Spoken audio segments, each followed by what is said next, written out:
Today we're going to learn about graphing and solving quadratic inequalities. But before we do that, let's review our application problems for quadratics. A flare is launched from a life raft with an initial velocity of 192 feet per second.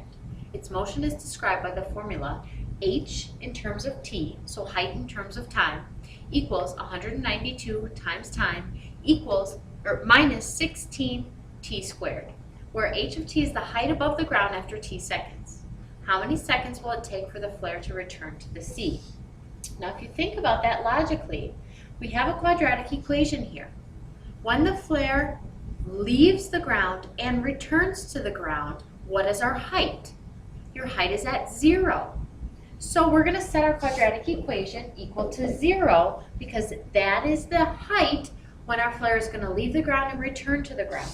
So 0 equals 192t minus 16t squared. Because it's set equal to 0, we can solve our quadratic equation. In order to do that, you should have your a value be positive.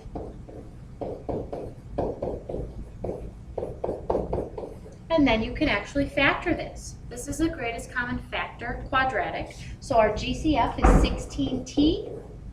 We're left with t minus 12. Set both of these equal to 0.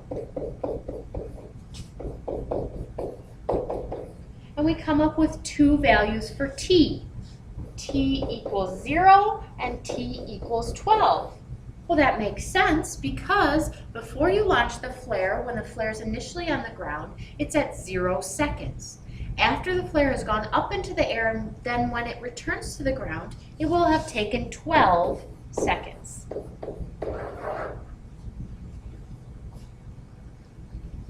All right, to graph a quadratic inequality in two variables, here's your list of steps. Graph the related quadratic equation. So set y equal to 0, find the zeros of the function or the x-intercepts. You have to look at if it's greater than or n equal to or less than or equal to. If it is, then it's or and you have a solid line, and less than or greater than is going to be dashed. You have to test a point. When we test a point inside the parabola to see if it is a solution. If our point is a solution, shade inside. If not, shade on the outside. If you decide not to use a test point, if you have greater than or equal to or greater than, shade the region above the parabola. All right, moving on. Here's our first inequality. We're going to graph this.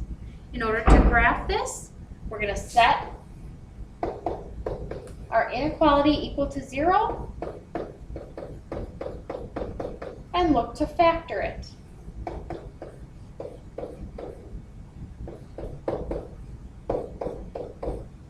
X minus 3, x minus 1 gives us x values of 3 and 1.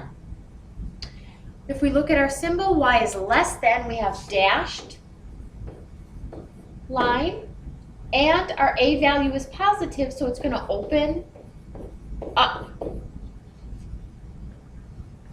Okay. We could also make a small t-table.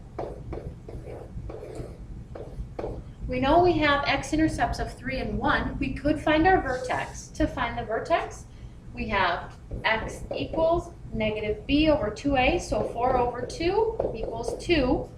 If we plug this into our t-table, substitute in 2 back into our equation, and we get the vertex at 2, negative 1. We already know that these are our x-intercepts. We just have to find a few more values, substitute back in to find our corresponding y values. All right, we're going to graph. We know our parabola is going to open upward. So if we plot our points, we have one at 4, 3, 3, 0, 2, negative 1, and so on. It is dashed. We already deciphered that. And now we have to test a point. This will tell us where we're going to shade in our parabola. Test 0, 0. I always test 0, 0, no matter where it's located. It's the easiest one to substitute back into your inequality. So, is 0 less than 0 squared minus 4 times 0 plus 3? 0 is less than 3, so we're going to shade where 0, 0 is located, which is on the outside of the parabola.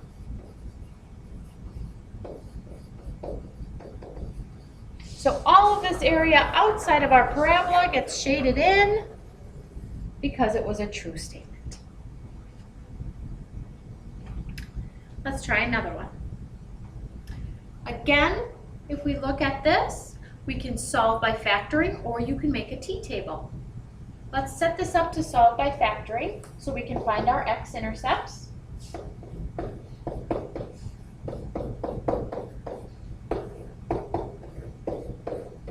When we factor,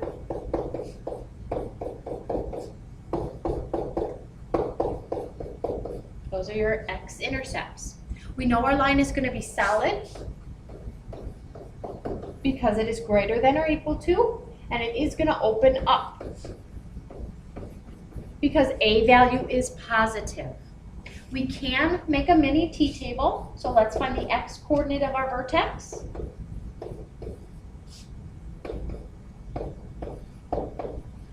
Okay, negative 2.5. So let's make our little t-table with our x-intercepts and our vertex.